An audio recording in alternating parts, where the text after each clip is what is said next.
आवाज की दुनिया के दोस्त, नमस्कार। कविता अच्छा लगे शेयर करें, मैत्री कृपा करें। हरे हरे। तुमेव माता च पिता तुमेव, तुमेव बंधुश्च सखा तुमेव, तुमेव विद्या द्रविणीं तुमेव, तुमेव सर्वमम देव देवे। ओम श्री परमात्मा नमः। प्रकथन। हमारे ग्रंथों में तथा संतवाणी में सत्संग और नाम जप की जितनी महिमा गाई है उतनी अन्य किसी साधन की नहीं है। सत्संग के विषय में गोस्वामी तुलसीदास जी महाराज ने यहाँ तक कहा है, तात सुरग अपबरग सुख दहेव तुला एक अंग, तूलन ताही सकल मिली जो सुख लव सत्संग।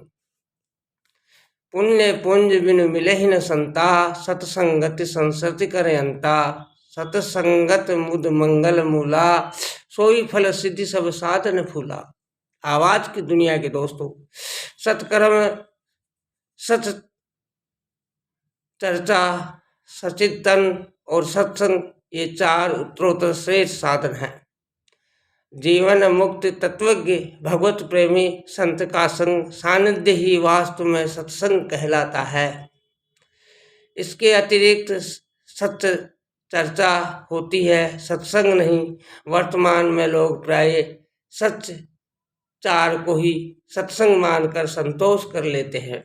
इसलिए किसी संत ने ठीक ही कहा है कि लोग चर्चा तो सत्य की करते हैं पर संग असत्य का करते हैं, फिर कहते हैं कि सत्संग से कोई लाभ नहीं हुआ। सत्संग से लाभ न हो ये असंभव है। अनुभवी संत की वाणी में विशेष शक्ति होती है। अनुभवी संत की वाणी गोली भरी हुई बंदूक के समान है, जो आवाज के साथ साथ मार भी करती है। परंतु केवल सीखी बातें कहने वाले वक्ता की वाणी बिना गोली की बंदूक के समान होती है, जो केवल आवाज करके शांत हो जाती है। उदाहरणार्थ गोस्वामी श्री तुलसीदास जी महाराज के द्वारा रामायण की रचना होने के बाद विविध कवियों ने अनेक प्रकार से रामायण की रचना की, परंतु वे सब एक भबके के बाद शांत हो गई। जबकि गोस्वामी जी की रामायण आज भी उत्तरोत्तर विस्तार को प्राप्त हो रही है। संत वाणी में आया है, हरे हरे। वचन आगले संत का हरिया हस्ती दंत, ताखन टूटे भरम का सहदे ही बिनु संत। कोई योद्धा हाथी दांत को हाथ से पकड़कर शत्रु के किले का द्वार खोलना चाहे तो नहीं खोल सकेगा, क्योंकि दांतों के पीछे हाथी शक्ति चाहिए। ऐसे ही अनुभवी संत की वाणी हाथी के दांतों की तरह शक्तिशाली होती है, जिससे अज्ञान के द्वार टूट जाते हैं। ऐसे ही अनुभवी संत के सत्संग से यथाग्रहित बातें, जिन्हें मैं समय समय पर अपनी डायरी में लिखता रहा, ज्ञान के दीप जले नाम से प्रकाशित की जा रही है। इस कार्य में पुनरुक्तियाँ होनी स्वाभाविक है, परंतु उन पुनरुक्तियों को साधक के लिए लाभप्रद मानते हुए हटाया नहीं गया है।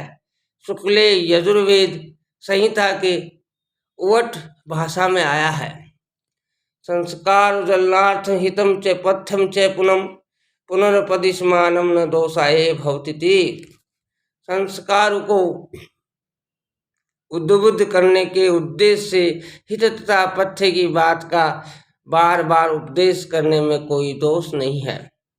सुनने में, समझने में और लिखने में पूर्ण सावधानी रखते हुए भी भूल हो सकती है, कारण कि वक्ता का जो अनुभव है वह उसकी बुद्धि में नहीं आता। जितना बुद्धि में आता है उतना मन में नहीं आता, जितना मन में आता है उतना उसकी वाणी में नहीं आता, जितना वाणी में आता है उतना श्रोता के सुनने में नहीं आता, जितना श्रोता के सुनने में आता है उतना उसके मन में नहीं आता, जितना मन में आता है उतना बुद्धि में नहीं आता, जितना बुद्धि में आता है उतना अनुभव में नहीं आता। सत्संग प्रेमी पाठकों से विनम्र निवेदन है कि वे इस पुस्तक में आई बातों से लाभ प्राप्त करें और त्रुटियों की मेरी भूल समझकर क्षमा करेंगे। त्रुटियों की मेरी भूल समझकर क्षमा करने की कृपा करें। हरे हरे। ओम परमात्मा नमः। ज्ञान के दीप जले पराकृत मंथन प्रब्रह्म नर कृति सौंदर्य संसार विस्वंदे नंदाप्त महा प्रपन्न परिजाताय तत्ववित्राय पाणे ज्ञान मुद्राय कृष्णाय गीति मृत्यु नमः। वसुदेव सुतम देवम कंस चारण मर्दनम देवकी परमानंद कृष्ण वंदे जगद्गुरु।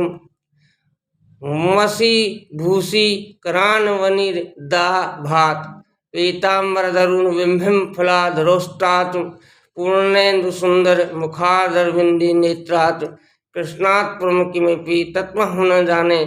हरि ओम नमस्तु परमात्मा नमः। श्री गोवंदाय नमो नमः। श्री गुरुचरण कमलभ्यो नमः। महात्म्यो नमः। सरभ्यो नमः नमः। हमारा संबंध ईश्वर के साथ है, संसार के साथ नहीं। जिसका संबंध हमारे साथ नहीं है उसका त्याग करना है। त्यागात् चिंतनम गीता। जिसके साथ हमारा संबंध ही नहीं उसका त्याग क्या करें। त्याग करना है भूल का। संबंध भूल से माना है मैं शरीर हूँ और शरीर मेरा तथा मेरे लिए है। ये संबंध माना हुआ वास्तव में है नहीं। शरीर निरंतर हमसे अलग हो रहा है। बचपन में जो शरीर था वह अब नहीं है, पर मैं वही हूँ। शरीर बदल गया पर स्वयं नहीं बदला। ये हमारा सबका अनुभव है। इस अनुभव का आदर करो तो जीवन मुक्त हो जाओगे।